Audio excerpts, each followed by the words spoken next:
Hello, collective. So I'm pulling the sun and the moon today, or I've pulled the sun and the moon today, but as I was shuffling, and then what I do is I go into the deck to pull the sandwich around that major arcana. So wherever it is in the deck, I pull the cards that are sandwiching it as the clarification or supporting energies for the reading. And as I was shuffling for the sun and the moon, I was thinking, the sun and the moon are divine cosmic, the divine cosmic couple, right? The celestial couple.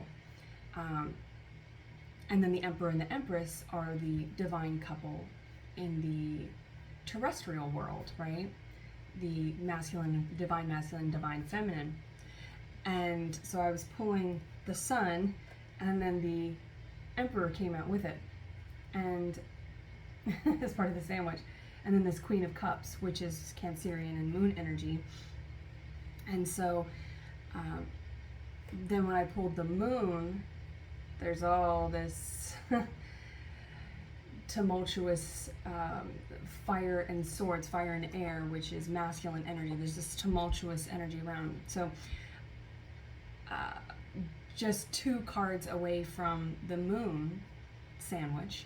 The moon sandwich. That sounds good. It sounds like those, what are those, the marshmallow fluff sandwiches?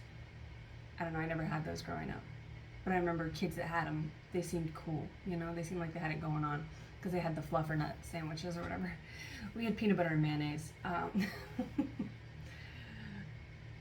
Let me know if you've ever had one of those. But anyway, there was the Page of Swords. No, I don't remember. There was the Page of Swords outside of this. Now I'm going to have to look back through there. Dag nabbit. There she is. Injustice. Justice, which is another major arcana for Libra.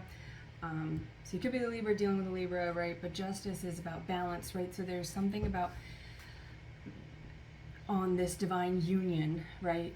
When you're considering the major arcana and this journey that is constantly going on, right? See this, let me finish, I'll just finish that sentence. This journey that's constantly going on between, and it's kind of that twin flame journey, right? It is that twin flame journey, but the divine union, the divine couple is not, it's not part, it's the moment when the two individuals are ready, right? When the two are ready to come together and they've worked all their shadows out and they've done all that, they've done all the shadow work and they've healed themselves and they become balanced in their own divine masculine and feminine ratios that they have internally, so that when they come together, they're not bringing all this toxicity, they're not bringing all this past, right? That's still part of us. But because they've worked it out, they have a better lens of it, and they can not explain it, because there's such an understanding with the divine union that you don't have to explain it. You both come from, you're cut from the same cloth, right? You come from the same celestial source so directly that your paths are going to be so intertwined in a way that you won't even have to really speak. There will just be, it's nice. I love having conversations with people. That's one of my favorite things about being alive is conversations. And I'm a Taurus, throat chakra, right? So that's something that I always love and long for. But there is something so comforting and at peace, right? There's a true home feeling about being able to sit with a friend, a lover, a family member, right? Or by yourself in silence and not feel the need to talk, right? There's a difference between having a conversation where there's a flow and a conversation and just talking, right? Just non-reciprocal or one-sided conversations, right? That's not by definition a conversation, but you understand what I'm saying. I know you understand what I'm saying. I believe that you do. So I just get this, the divine masculine has in this journey, right, for those that are listening right now, The divine masculine has his eye, right, or her eye on. But I describe them in binary terms because that's how I do it. So however you identify, the divine masculine is the masculine energy. It can be a woman, right, or it can be a man, right? But the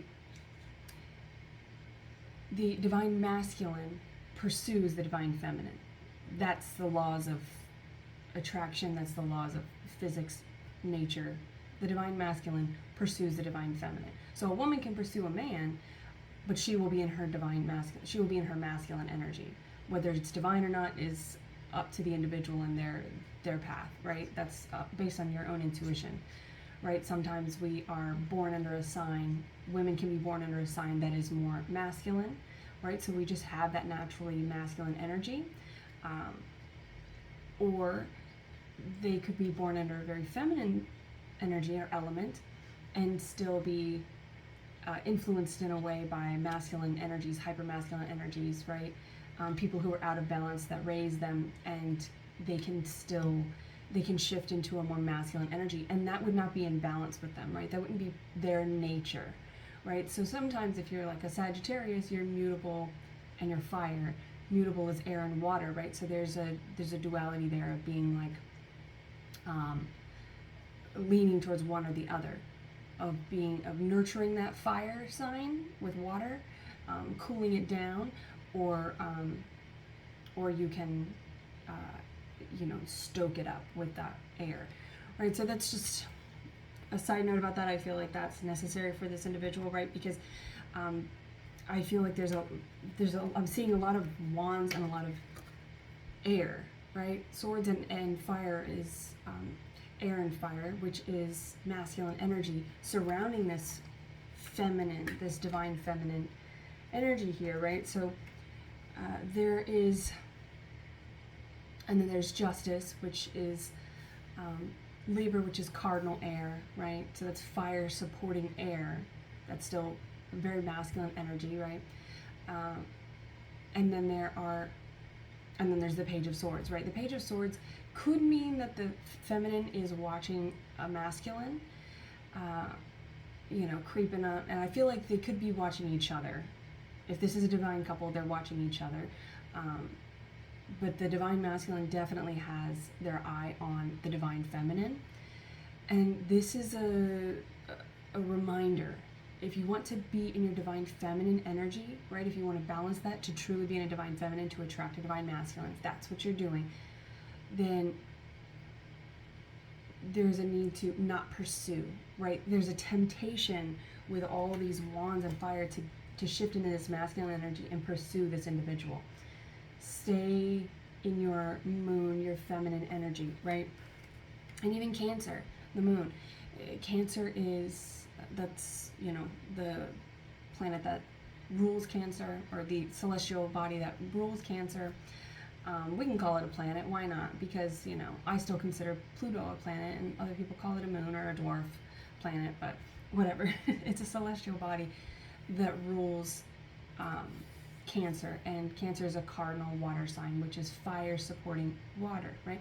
So that can be a very heated, very like a boiling pot of water, right? Or a hot spring, right? It's there's a time and a place for boiling water, and there's a time and a place for a hot spring. But if you're in the dead of summer, you probably want to go into a cool spring, right? I certainly did today when I went on my walk, so because the sun was beaming, right? Now the sun itself is the center of our solar system. It's Leo energy. It is that inner child. It's the heart space, the heart chakra, and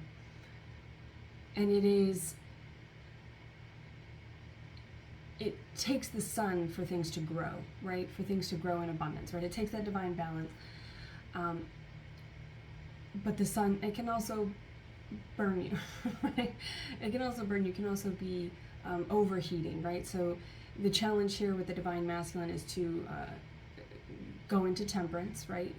temper that heat, that passion. Make sure that you're not burning the feminine, right? And if you are the masculine pursuing the feminine, there's a need to pursue them in the right way. There's a need to make sure that you're coming in a balanced way, right? So you can come into this, could be a Cancer and Leo, but this is coming into this more, and this is the cool thing, all right, about our elemental drives, right, and our elemental energy and our celestial energy, is that we can loophole into other aspects. That's why I'm doing these readings like this, because our sun sign isn't necessarily the only thing we have at our disposal, or the only thing that defines us or guides us. Even though the sun is the center of the universe, the sun, or the center of the solar system, the sun it needs the other planets and celestial bodies to orbit it, right? It needs that that audience, so to speak. If you've ever known a Leo, then you know what I'm talking about. If you are a Leo, let's be honest here. The Earth is magnetic, so as terrestrial beings, we really are drawn to the sun, right? We are drawn to the sun to recharge us, because the sun is electric, and there is something about Leos and that sun energy that is very electric, and it's very attractive, right? So for the divine masculine, there's also a need, or if you are a Leo, right, or if you're in this fire energy, because this is our primary source of fire, right? When you're talking about the elements of the celestial bodies, fire is the sun. Everything else that gets its light and its fire, it gets its energy, it gets its electric energy from the sun. So there is a need to, there's sort of a draw, a pull, a need to kind of ground yourself and become more magnetic, so that you're not taking up, so that you're not becoming the Death Star, Darth Vader, so that you're not becoming the center of the universe, right? So that you're not sucking all the energy out of the room, right? This can get you into an egoic place, right? That is sort of the challenge with Leos, is that they can become egocentric, and because, I mean, when you get all that attention for being so attractive and being the center of the solar system and having that energy about you, it's a very powerful energy. We're all headed toward the sun. That's this journey. We're all headed towards the balance, which is the heart space, the heart chakra. And there are 3 above, 3 below, right? There are many above and below, but we just talk about the 7 main chakras, right, of our central focus here, our central channel. And the sun at the center of that, to balance that, it's like everything has to be focused on pleasing the sun and recharging with the sun. Everything is so dependent upon that energy. And so if you're a child growing up with that kind of electric energy, I keep wanting to say magnetic, but that's and the thing about the Leos is they are a fixed fire sign, which is fixed as earth. So they are earth and fire. So they are like electromagnetic, right? If they're in a terrestrial form, they're going to be electromagnetic. They're going to be something so drawing about them and attractive about them. And if you grow up with that, it can be challenging to not get into your own head and go, I'm kind of the shit. I'm kind of everything. I'm the center of the world, right? I'm the center of the whole solar system in the universe, right? So that's kind of the challenge there with the feminine. It's about staying in that feminine energy, right? Because the sun needs the moon to light the earth, right? When it's going into, that's that divine balance of, and why we have masculine and feminine energies within us, and why we have all the elements and all the modalities. The emperor and the empress are the emperor and the emperor. Maybe this is a same-sex, maybe I'm talking to somebody in a same-sex dynamic, because I don't typically talk about gender roles so much, but yeah, so maybe there's like, this definitely feels like 2 masculine energies.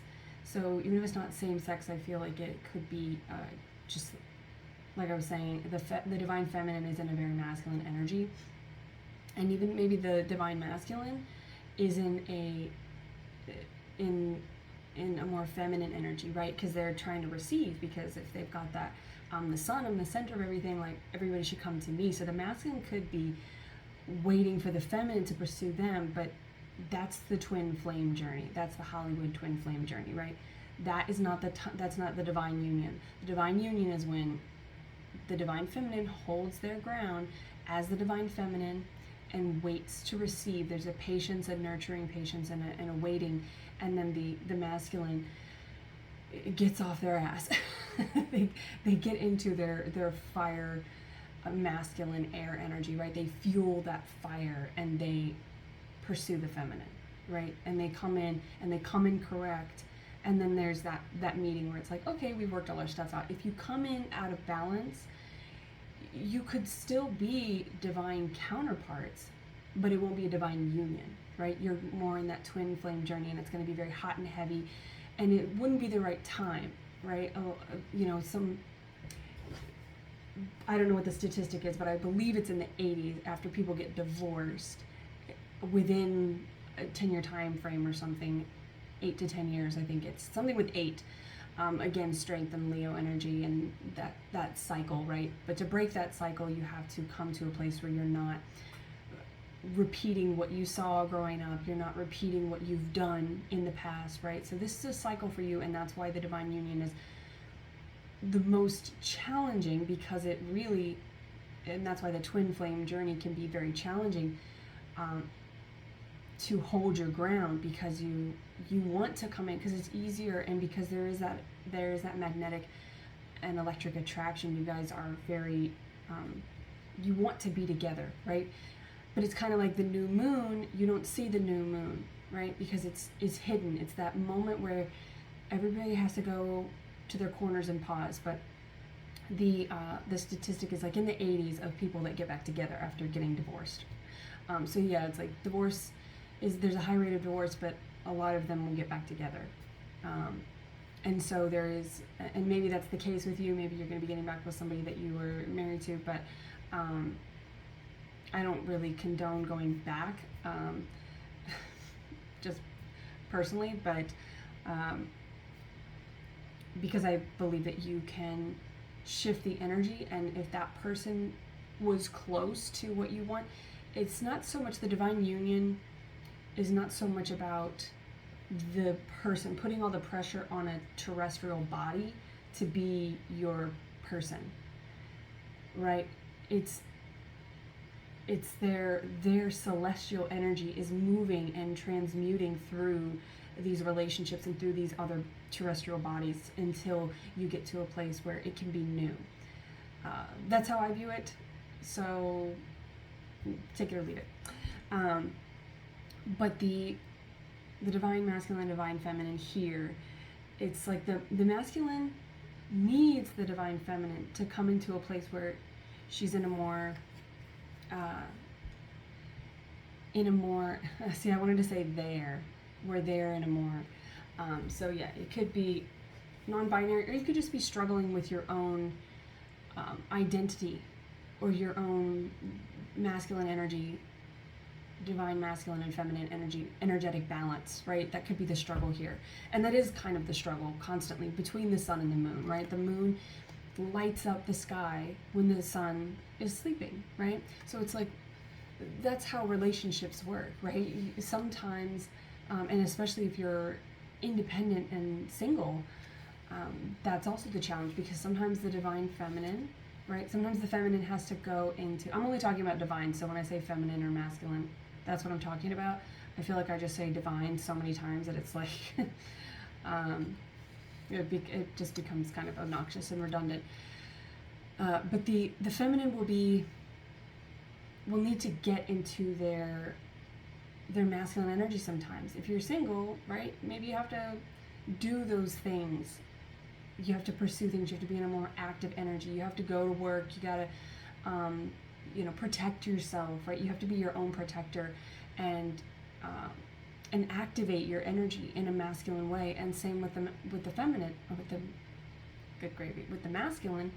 If he's single, you know, you could be a bachelor and be in that very active energy, but there are times where if you're going through grief, if you're going through periods of needing to rest, you know, I mean, we all have to go through that nurturing aspect, that masculine aspect. That's why the divine masculine and feminine of biologically speaking is a man and a woman, right? That's what makes the sun. That's what makes the creation. That's what makes the child, the divine child.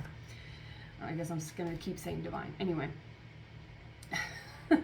so the feminine is, in this case, it steps into a masculine energy when they are illuminating the earth, right?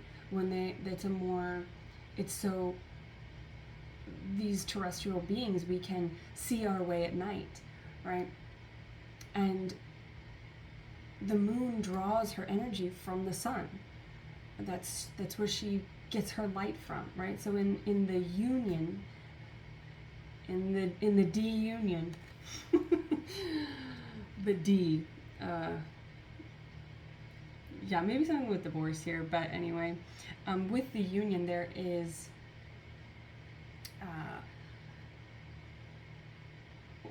when the feminine comes in, she's able to, I'm just going to get back into talking how I talk, because I feel like there's somebody who's trying to shift my words or the nomenclature that I use, and I'm just not having that. So if you don't like the nomenclature that I use, or you don't have the self-awareness to take what is yours and leave the rest, then, you know, I wish you well in your journey. So when the feminine and the masculine meet, they are able to, the masculine's able to relax a little bit. He's able to go into a resting mode, and then the feminine can take more charge, right, and get into her masculine energy, but she's still getting that energy from him. Because when you come together, then the feminine can not necessarily stop protecting herself or stop being active, but it's like a sigh of relief, right? The masculine has somewhere to put all of that active energy, and the feminine can finally relax and go into a more nurturing place, right? So the masculine, when he's sleeping and he's in the dark, he's drawing that energy as well from the divine feminine. So there is that, it's always about balance. There's always that balance of coming together in a way that is unconditional, right? And sometimes the feminine has to step up, and sometimes the masculine has to step up, right? In those gender roles, in those duties, in just sharing the weight of being a human. But this is very ethereal, and this is that dream-like state as you were a child, when you dreamt of your person, when you felt what your person would feel like, smell like, what it would be like holding their hand when you maybe got a little bit older, unless, you know, you were just a very imaginative, young, perverted child. Maybe you dreamed of how making love would feel, right?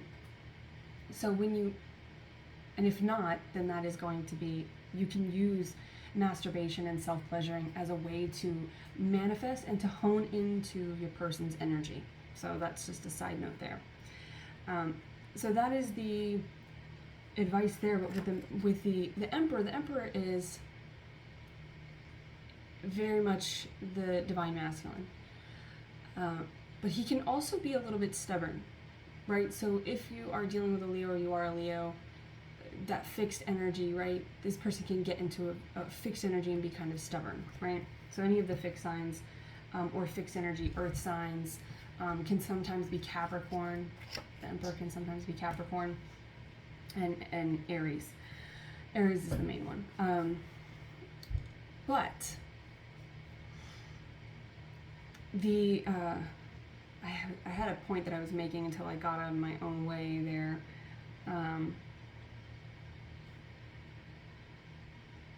About them coming together. Let me see the bottom of the deck here for clarifiers. Queen of Wands and the Five of Cups. Yeah, I feel like the feminine is really struggling here. like getting impatient for their person. And that's this, like, dealing with this Queen of Wands and the World. 10 of Wands.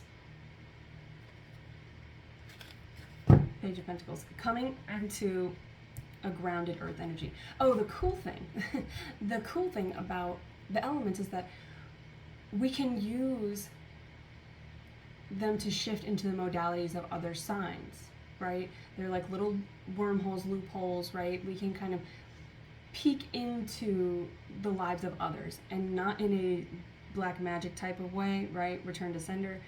But you can put yourself in their shoes, which is a beautiful perspective register the Hangman, right? It's putting yourself in someone else's shoes and putting yourself into their energy. So if you are meditating and you're using self-pleasure and masturbation as a form of meditation, right? Because our sexual energy is our strongest, it comes from our strongest, most powerful source of creative energy. They come from the same place, right? That's why when a man and a woman like each other, they make a baby, right?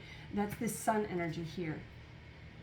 So you can, instead of imagining what your person looks like here, imagine what they look like here. Like the Hangman getting into the third eye, that Piscean energy, right? The moon can also be Pisces. But that's more romantic and idealistic. Pisces is a very idealistic and romantic sign. So you can get into this romantic energy of really dreaming about your person, right? And that's the moon, right? You can illuminate the unseen, the 5D, and then the sun is very literal. This is what you can see. This is a awareness, intellectual masculine awareness of the tangible. This is more the 3D. When the sun is out, you know it's out. It's hot, it's sunny, you can see everything around you. This is very like literal knowledge, and this is an intuitive knowing, right? Because the moon is not always full, right? It's full for less time than it's not. So it's even if it's there, it's either in darkness, it's partially in darkness, it's like a nightlight, right? You can kind of see the doorway, the door to the floor. I'm getting that because the door and my tatami mat behind me goes on the floor sleeping. If you are considering that, floor sleeping will really impact your dreams as well. But tapping into your dreams and remembering what it was like to dream of this person, dream of your person as a celestial body, as an energy, right? So look at your modality, right? Fixed energy is earth, fire energy is cardinal energy is fire, tomato, and mutable is air and water, right? So that's that, they can really acclimate, mutable signs, right? So, but if you are air and fire is masculine and water and earth is feminine, so if you have a feminine modality, you can slip into the other feminine modalities, right? Or you can, like if you're an earth sign, you can slip into the other earth signs. Or if you're an earth sign, you can slip into the fixed energy of others because you're an earth sign, right? Or fire sign, you can slip into the other cardinal energies, right? So you can use that. If you think of things as celestial energy and elemental energy, you can really move your own energy into, and you also have all of these modalities and sun signs, all of these elements and these modalities within your chart somewhere.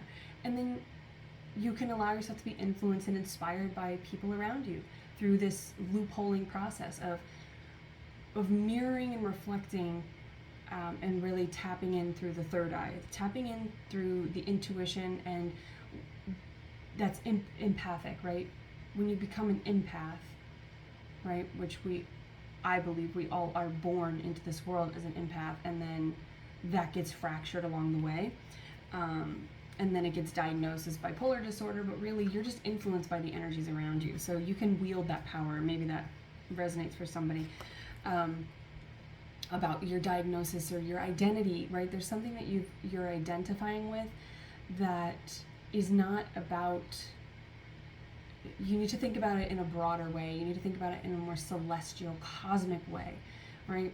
Because that's how you're going to attract your person. And that's how you're going to center yourself. That's how you're going to align your channel, right? Your chakras, your celestial alignment, right? Your planetary alignment, because we have signs from all the planets and the moon and the celestial bodies and Pluto. We're going to count you, Scorpios, where that's kind of, you're traveling from death and Pluto to the sun, death and rebirth. This is about rebirth, right? And it's about creation, right? So biologically speaking, creation, divine creation is a baby, right? It's propagation of the species. When you're talking about the cosmic, energetic, celestial, ethereal way, right? Going from terrestrial to ethereal, or terrestrial to celestial, however you want to look at that. Something about nomenclature. There's a lot of somebody is tripping. This is very fixed energy. I feel like we're or cardinal energy maybe, where you're not really looking at the meaning behind words, but there's a meaning in the nomenclature can be shifted around. Like maybe God is something that you don't like. You don't like the term God, but God can mean source, right? That's the sun. Primitive man looked at the sun and thought, everything grows under the sun. I feel energized in the sun, right? I can see everything in the sun. Like the sun is God, and that's what we're gonna call it. And that's good, right? Because everything is bright and sunny and beautiful. And then when I can't see things, that's the moon, right? And so it's like we came from just a very general, open, natural understanding to the nomenclatures have really just put us into a box. So this is about understanding the broader, the undefinable, the unconditional terminology by which you define yourself and this union that you're looking for. And if you're putting yourself in a box, right? And if you're boxing yourself in, then your person, you're going to attract people that only box you in more. You're only going to attract people that box themselves in, right? So like attracts like, and so it's like you need to get to a place where you're dreaming again, where you're getting into a place that's not so much about the thoughts and the words. The labyrinth. She's going to say the words, right? It's like those little goblins. They're like waiting for the right thing. And this is also spell work too, so the closer that you get, I do feel this invading energy, but you could be under invasion, right? With that Page of Swords energy, right? There could be somebody that is an energy that is, the closer you get to God, right? The closer you get to the sun, the closer the devil gets to you, right? Stigmatics and those who get possessed, they're usually devout, religious folk, right? But if we're talking not in religious, and maybe you were raised hyper-religious and you've sort of just gone into atheism, so spiritual terminology can be off-putting to you, but spirituality is unconditional.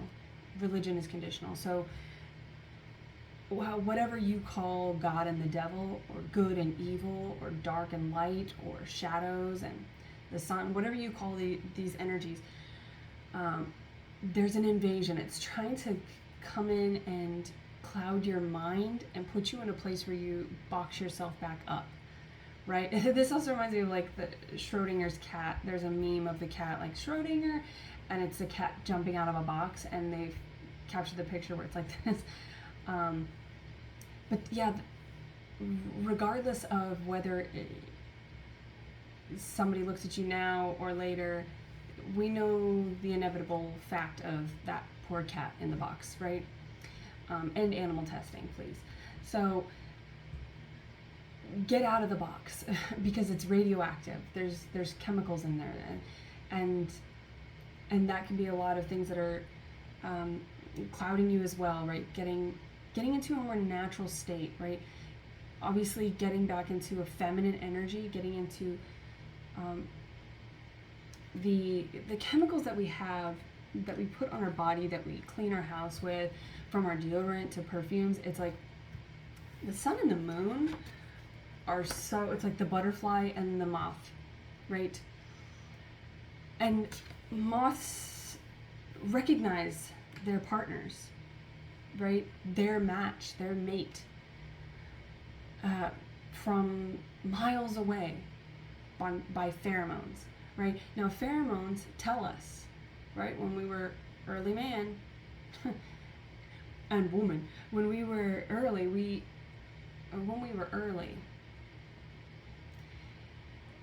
something about time.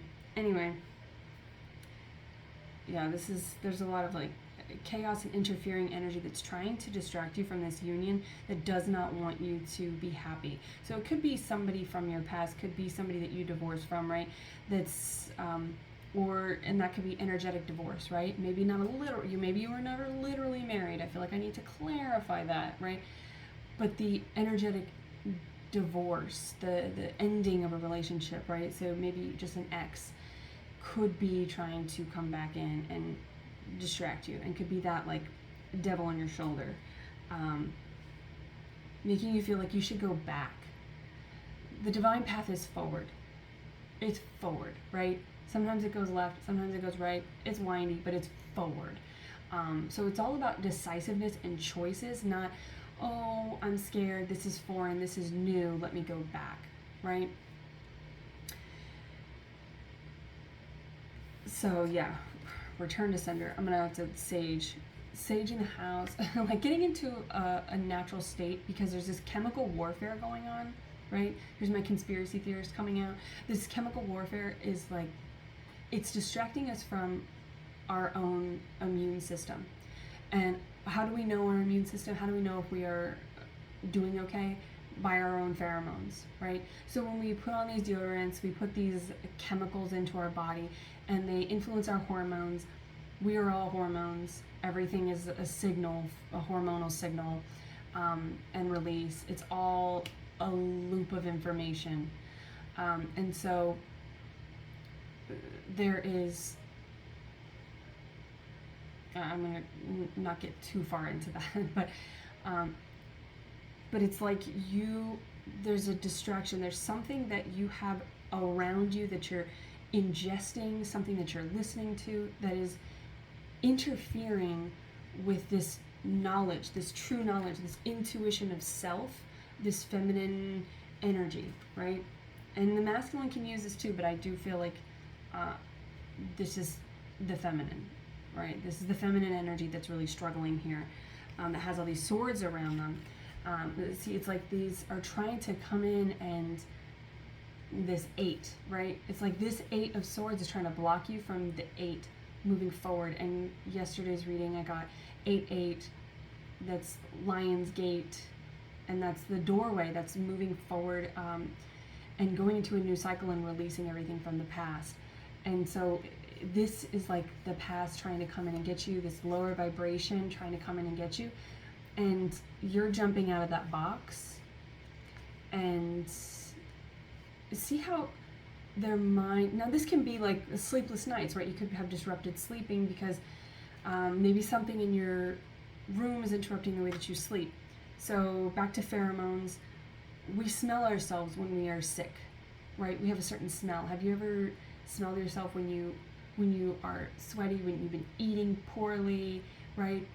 The way that our urine smells, the way that our feces smells, the way that our breath smells, our body odor. There are certain smells in our environment, and our external environment, right, in our house and everything, that are distracting us from our smell. So it's like you could be very sick and have a really poor diet and be very stressed, right? Stress hormones send off a certain smell, and carnivorous predators can smell that. They can sense fear, and so it's like we don't even know ourselves. We're not smelling ourselves because we are distracted. We just, oh, I'm sick. I've been eating a lot of dairy. I've been eating a lot of fat. I've got a lot of mucus buildup.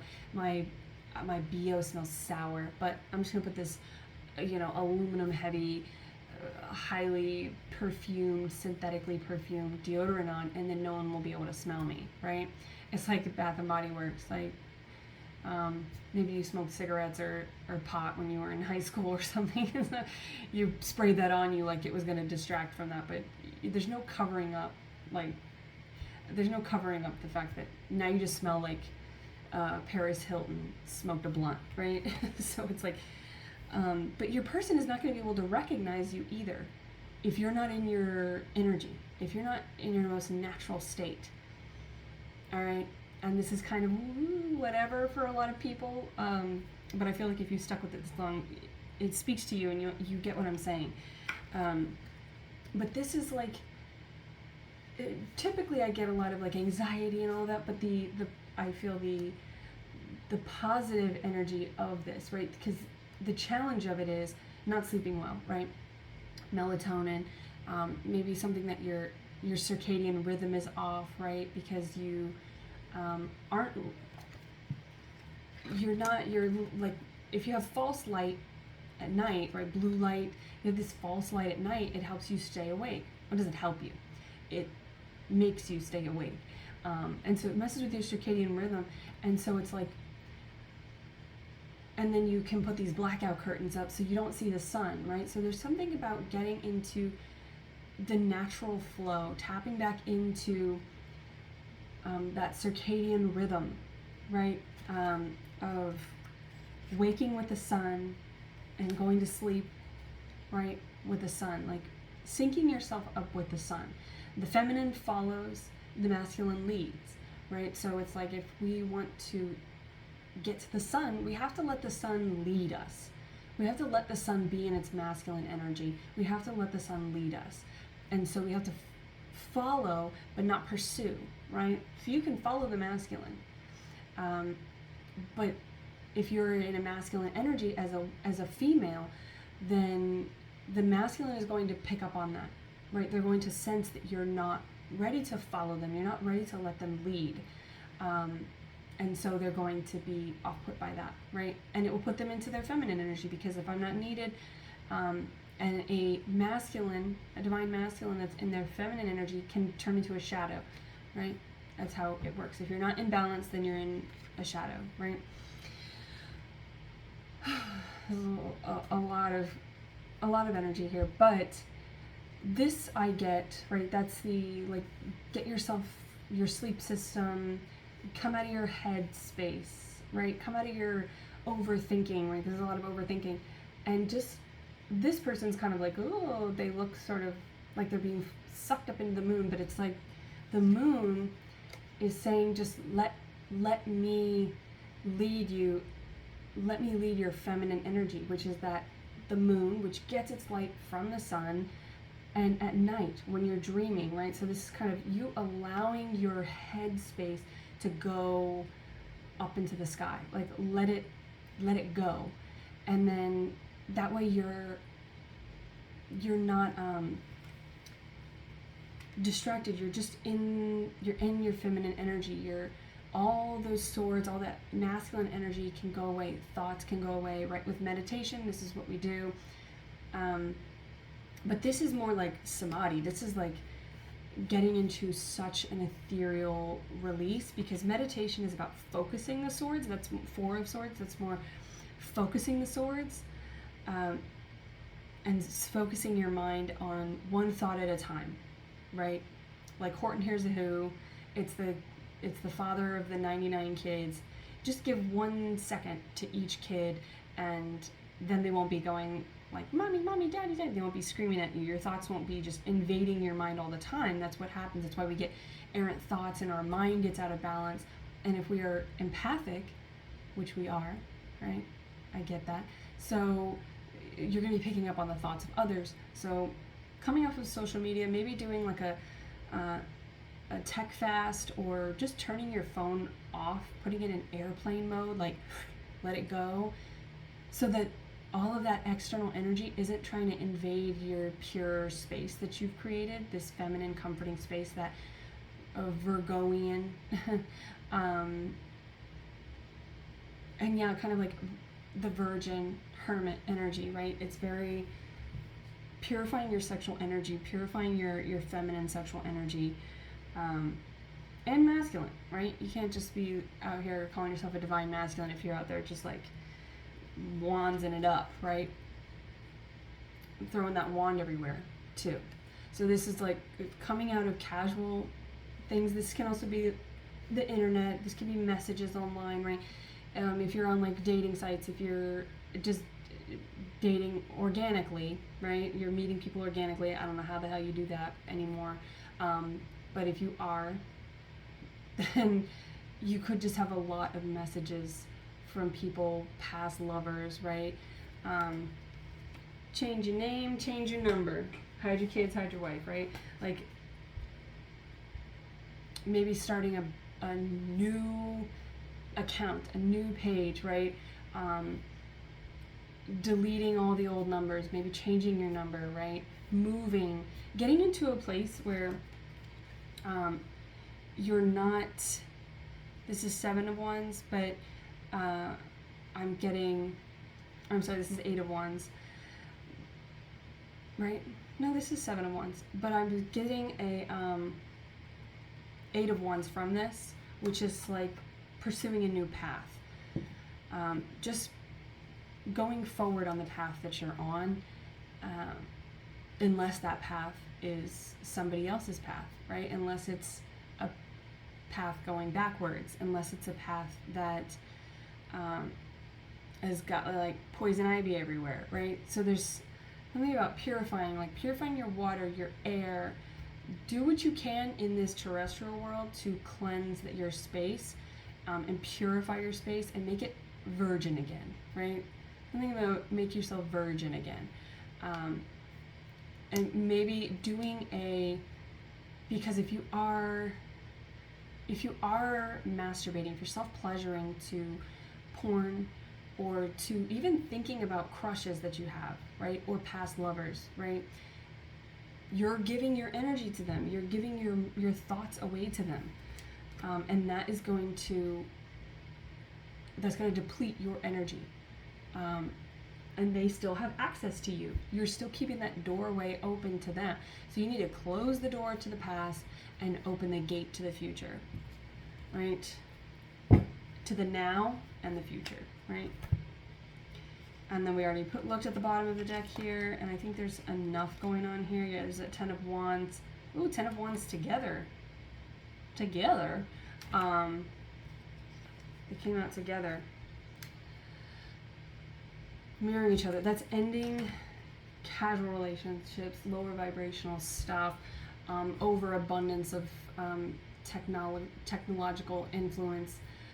Also, like, spell work. So protecting your space. So if you are the feminine, again, you're going to have to get into that masculine space, only to protect your feminine, right? If that's the energy that you want someone to come in and protect your sacred space.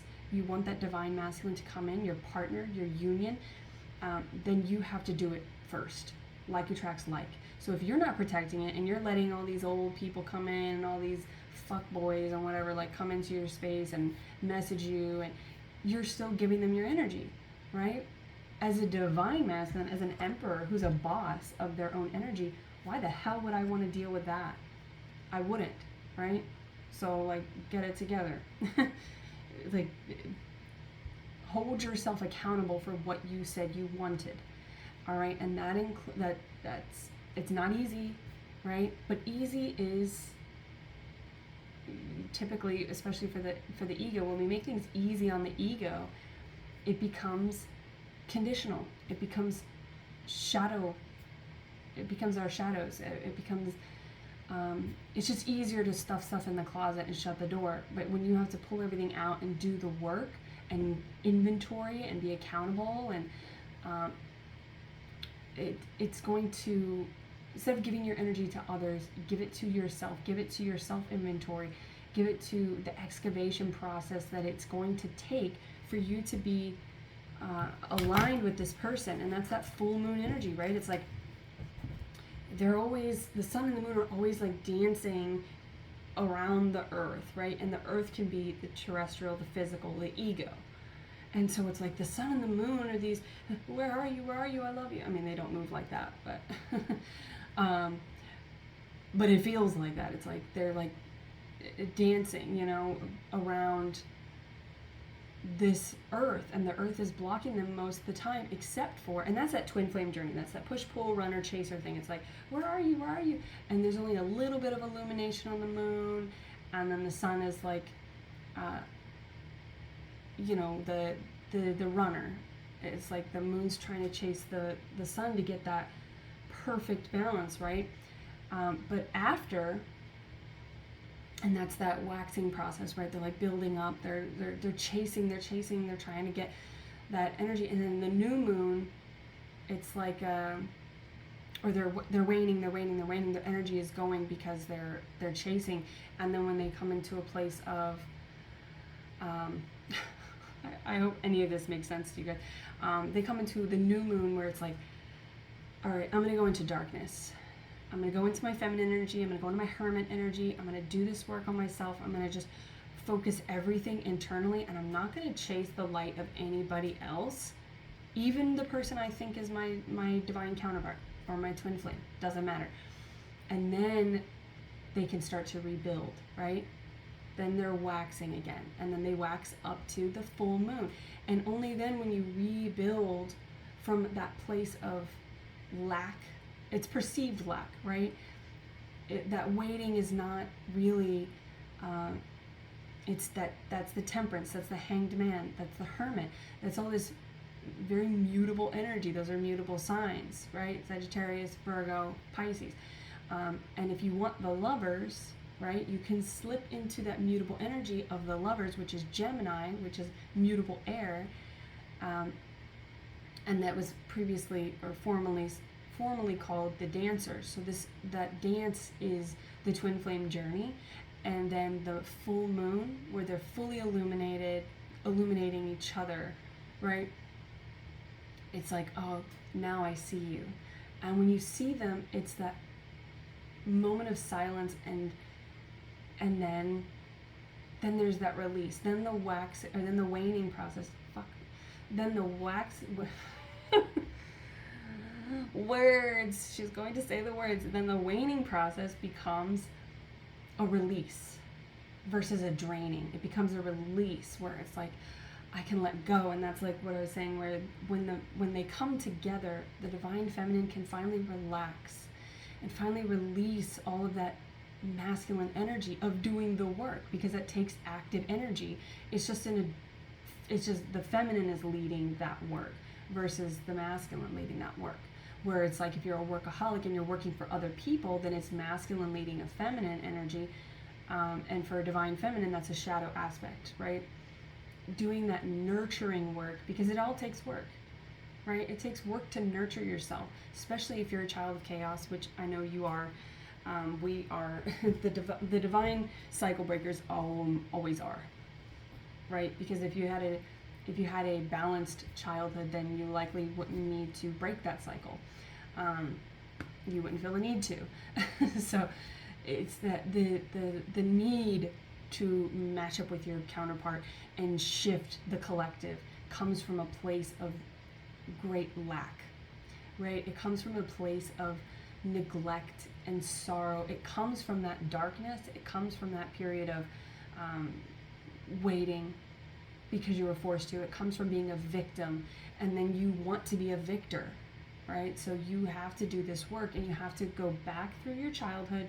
You have to return to self, right? The purest self, right? You have to re-virginize energetically and get back to your purest form, where you were the closest to the celestial form of yourself, right? You had just been incarnated into this terrestrial form. So you're getting back to that place where you were closest, right? So you can get close and still have all the experience and the lessons behind you, right?